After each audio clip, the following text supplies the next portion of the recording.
This is Beats and Sounds on KC2. You're with DJ Spinall all the way from Nigeria. He's a music, he's a music DJ, like he's a disc joker, and of course he has also a label. He has produced so many albums, and today we are going to be with him live right now. So DJ Spinall, welcome in the building.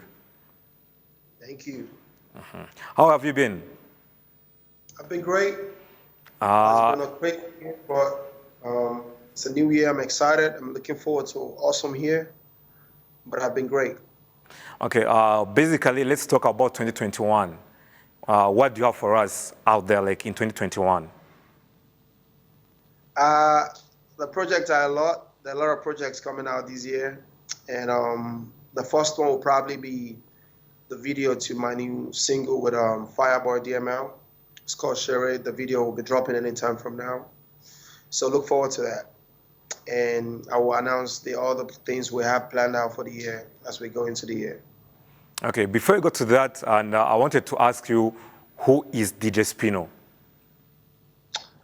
DJ Spinall, I don't know how to talk about myself, but I'm a DJ, I'm a producer, I'm a songwriter, I'm a record label exec. I love music. I love life. I'm a happy soul. I just care about Africa and us getting it right, but in every other aspect, our politics, our music, our culture, our vibe. I'm here for the good vibes. I'm hardworking, I'm dedicated, I'm focused. I'm very keen on seeing the next person grow. I can go on and on. Okay, to somebody who doesn't know where I come from, where does DJ Spinall come from? I'm from Lagos, Nigeria. I was born and bred in Lagos, Nigeria, even though I travel all around the world. But that's where I come from. I'm African and proud. How was DJ Spinall as a kid? Like you growing up, how was your life? Like. Growing up was just like every normal kid. We had fun on the streets. We were playing street soccer. My parents are very loving. My dad was a businessman. He sent us to school at a very young age. I read engineering with a master's in telecommunications. What else? Growing up was fun. I was the guy that was always eating all the food in the house. And some say I was stubborn, but I think it's cool. But growing up was fun. My elder brother, I'm the third child from 5. My elder brother was the one who kind of like influenced my musical taste. He's a professor now at a uni somewhere all the way in China. So I'm excited to be here. Okay, how was you combining DJing and also with your studies? Because like we know a lot of people drop out and they continue with that DJing careers and anything else. How were you able to cope up with that?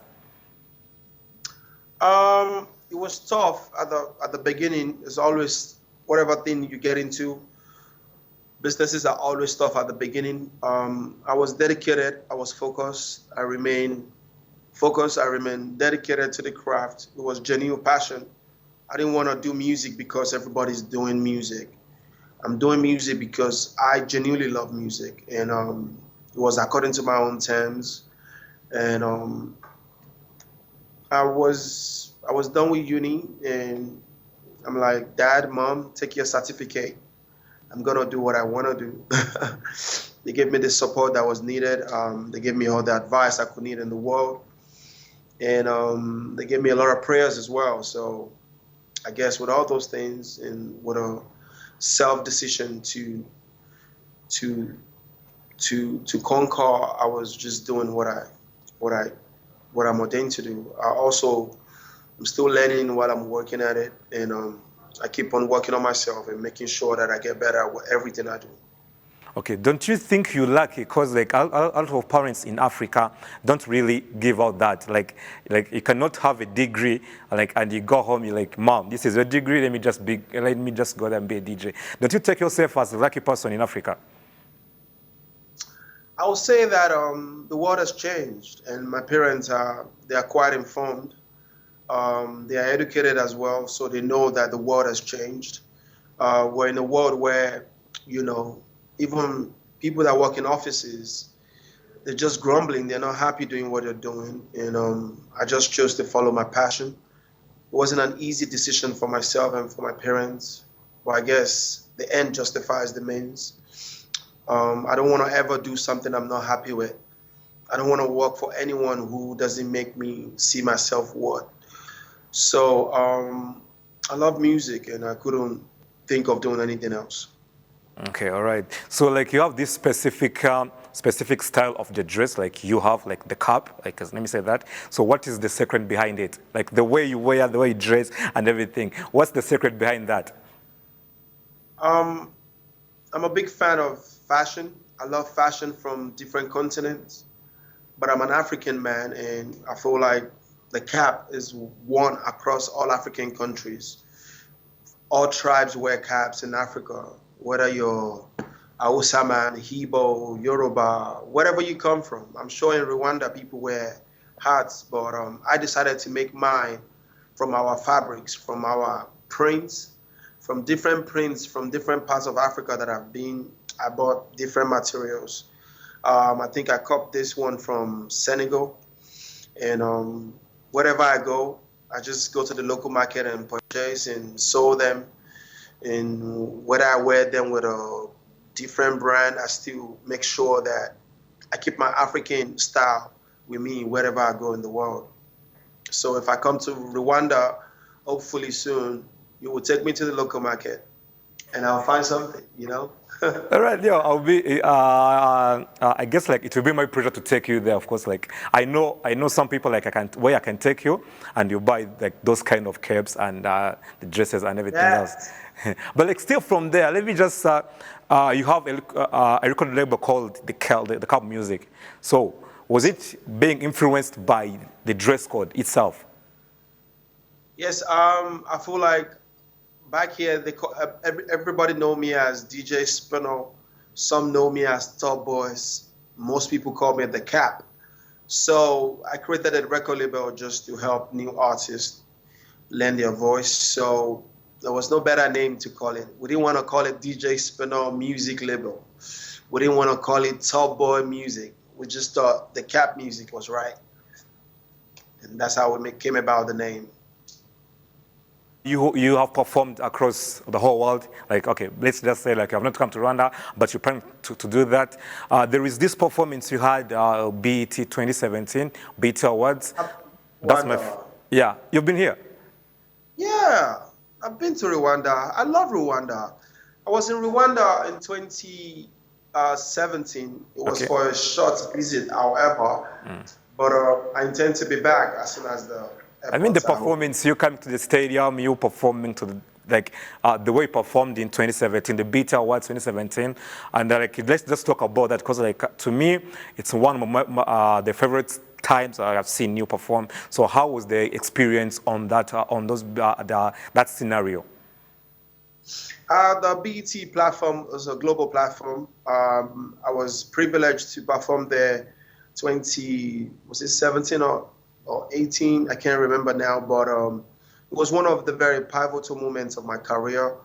We were in California. I had a opportunity to meet some of the biggest stars in the world, some DJs, producers, rappers like Migos, Cardi B as well, and so many other amazing talents. You know, it was a group platform to network and share ideas. So shout out to BET Awards for inviting me over and for a wonderful award show. Okay, yeah, you said you met Migos, you met Cardi B, PDD, I think, Kairon and everybody else.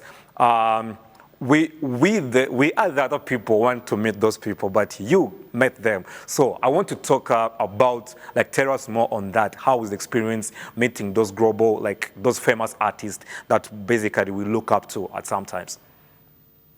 Um, I think the opportunity in there is really more about experience for me.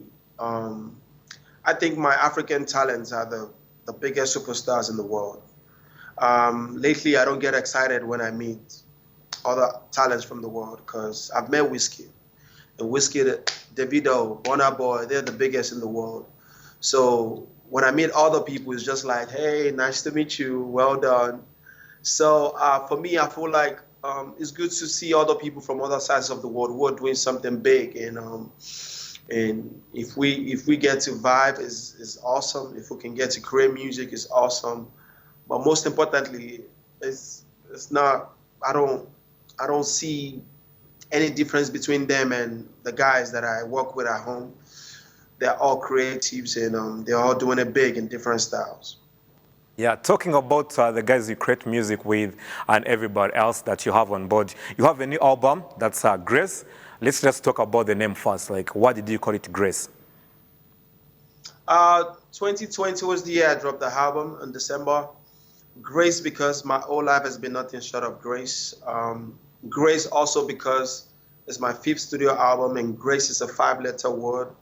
So we chose Grace. Grace is like the it's the only word that comes to mind whenever I think about what I've been through in that year, what my career has been like, the kind of music we've made, the success we've recorded. It's been nothing short of God's grace. So I thought Grace would be perfect for the album. It's a 15-track album, and it features basically some of the biggest names in Afrobeats, from Ghana to Nigeria to the UK to the US. And a lot of people love that album. I took a lot of risk on the album. There were some songs I didn't intend to put on the album, and they had to be some of the songs people love the most on the album. So I'm excited. Yeah, like you're excited about that album, and also so I've also listened to some of them, and I just want you to talk to me. Like, let's get back to the production process.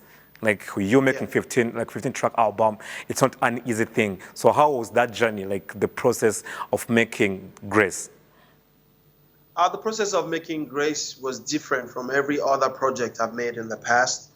Uh, when you consider the fact that the entire year was special and none of us could travel, so most of the sessions were virtual sessions just like this. And I would make the beats, I would send it to somebody, they would play guitar on it, send it to somebody else, they play tambourine or whatever on it, then send it to the artist. He'll send his idea back. I make adjustments, send it back again. It was a different process. It was hectic. I won't even lie. It was stressful. and But at the end of the day, I think all of those challenges are the things that made it special because I've never done an album like that before. I've never had to work like that before.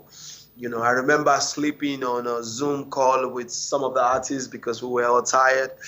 And it was funny, But I'm glad that the album came out well and people are excited about it.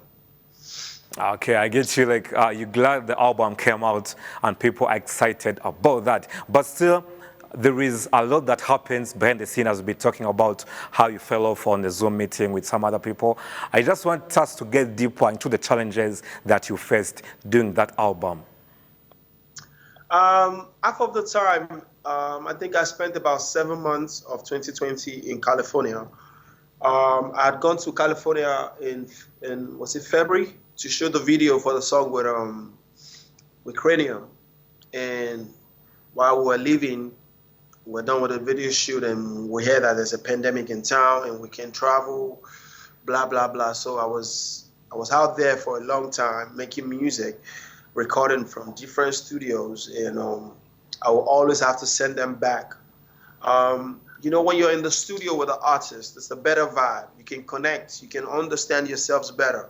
Or they can tell you, oh, I want the bass to sound this way. Oh, why don't we do this? You can collaborate better. Like, you could literally, I prefer to be in the sessions with the talents I'm working with than working over the phone. But if anything I learned from 2020 is you got to learn new things. You have to improvise.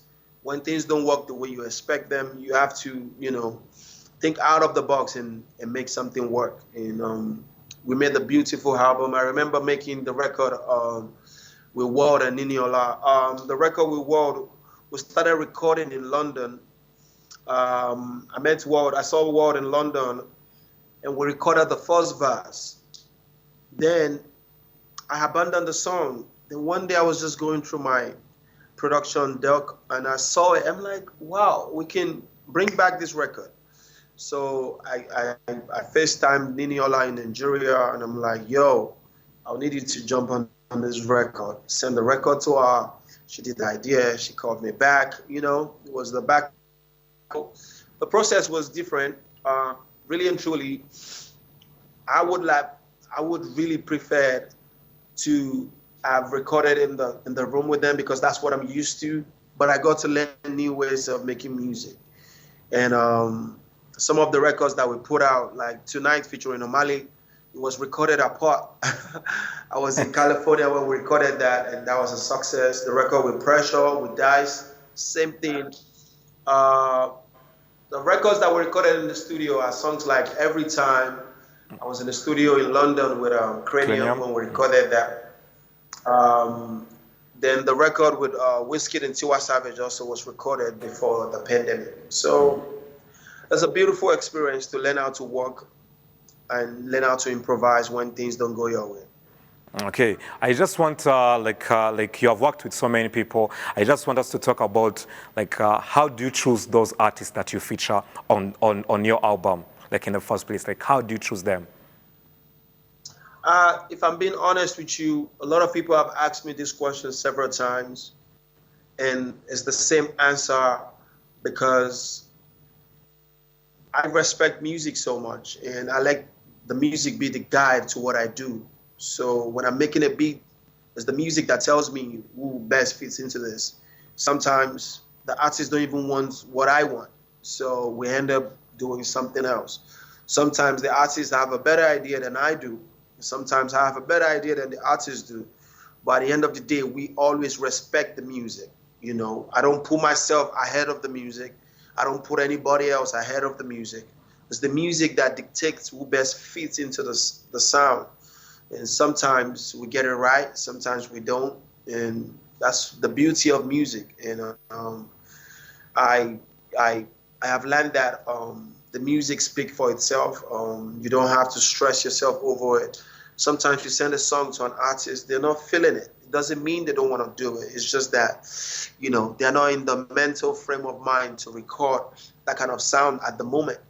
So maybe next year, maybe sometimes again, they might be in a different mood of mind, you know. So that's why it's called a collaboration, because you collab with me, I collab with you. We both listen, we both decide, you know, as a joint effort.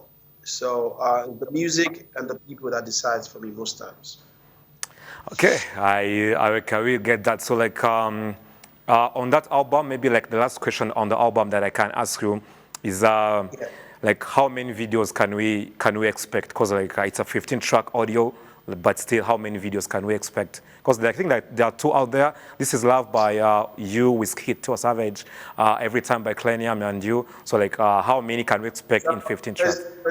There's Eddie out also featuring Reminisce. We've currently shot another video with Fireboy DML, and that should be out in like a few days. We're gonna be shooting a video for Pure Water with Ward and Iniola. We're gonna we're gonna be shooting a few other videos from different parts of the continent.